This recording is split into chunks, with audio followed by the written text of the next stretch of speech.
I think I've always had a pretty good work ethic, and I also, I believe that, and Lord Attenborough told me this 20 years ago, yeah. Dickie, who passed away recently, he said, you know, when you find your ambition, all this stuff will clear up. Now, it's never that simple. You find your ambition? My ambition, yeah.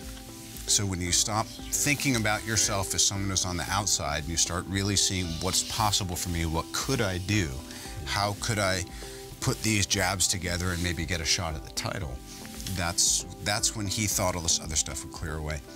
And it wound up being something that was apropos not just for me, but for, you know, for a lot of other people that he'd worked with.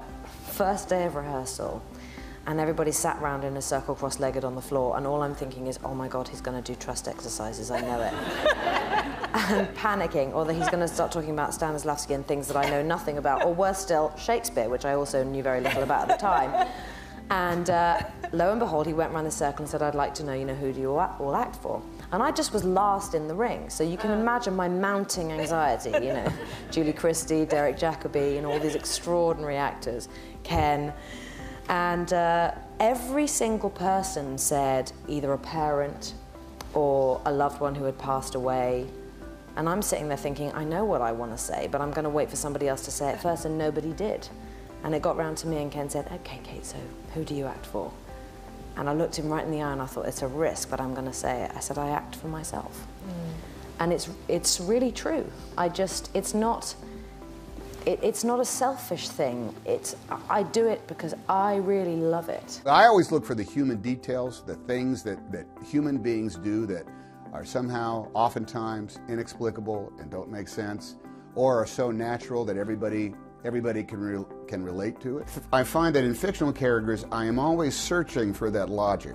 And if it is, meaning like the rules of the universe they live in, and if I can't grasp it, then I find I have very little enthusiasm for it. If it's not really quite evident right there, then it kind of blows it out of the water for me. And what I learned was that these people that I was going to play were not me, and that's the thing I had to look at was how were they similar to me and how were they different from me, and I had to cover those bases so I could understand what makes them different and what makes them similar, and therefore I could create this person that's not living my life, it's living someone else's life. And so that's just how I've approached it, and I guess that maybe people call that character acting, but that's just how I approach acting, period. Just acting. Yeah.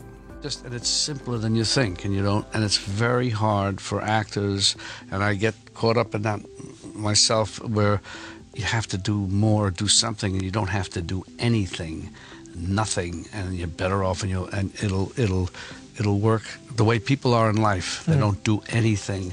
They could, I'm talking to you and I'm looking at your expression, and you could have been told that somebody in your family was this or that, some terrible thing. You're still going to have the same look on your face, and that says more, allows the audience to read into it as opposed to you telling them what they should feel. And actors tend at times to try and say they have to give it something, and they don't have to give it anything. So with David, if we're just working and working and doing all these things, you don't have time to think about, well, this or that, or how do I spin it or interpret it. You just have to do it, and it'll take care of itself. Directors and casting people see so little of what you have. They see so little of your potential. You have everybody in you. I hate those meetings where you walk in, you sit down, and they just want to have a look at you. Well, then that's all they're going to get, is a look at you. And a look at you is nothing. It's nothing. You gotta imagine and see people's work, because people's work is where you'll find whether they can do this thing, can open you up to the hidden world of a character, to the stuff that is never explained, but is always layers your appreciation of the story, because that's why we're here, is to serve this entire story. What an actor has to do always, I think, is that you make a journey in and then you have to make the journey back out again. And what I mean by that is that you're playing a character fighting something, but your starting point is to have to arrive at that thing they're fighting. Nobody wants to be sad or grief-stricken.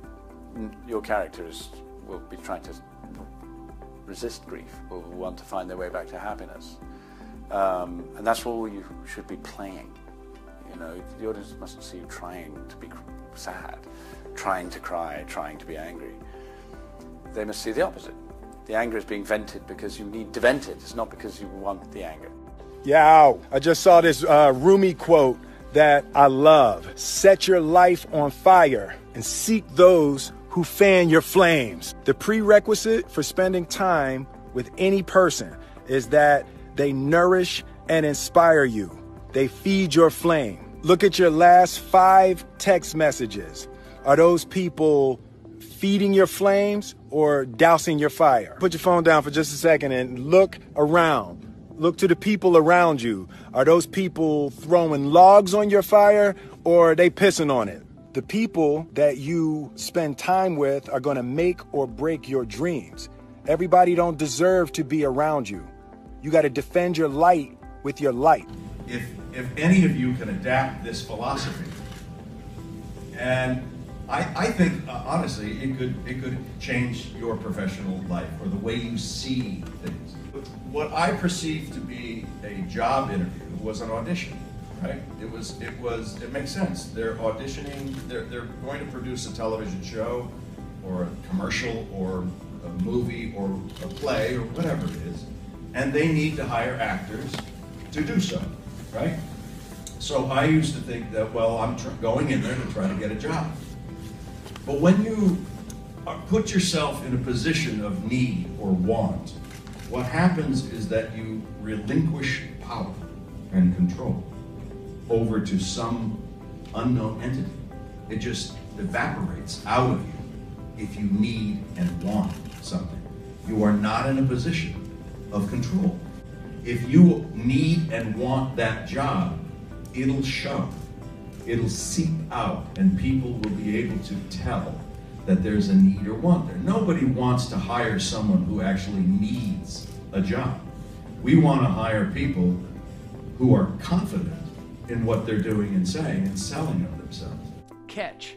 I love it when you catch somebody in a scene. I love entrances and exits. I love doing all the work about, well, let's backload about where the guy's coming from and why, how he got here, and where's he going. I love to finish scenes. Anytime there's the, the old ... finish it out, write it out. Expound, just finish, right? And I write a lot on scripts, write way more than I ever actually say, but I have it. It loosens me up on the entrance and the exit. And I like it when I'm seeing actors, and I think I like my work best when I'm feeling like I'm being caught, coming in and caught going out. And maybe if it's in the entire picture, if you feel like that 2 hours that you watched was not just a finite piece of the story. I like watching films and characters.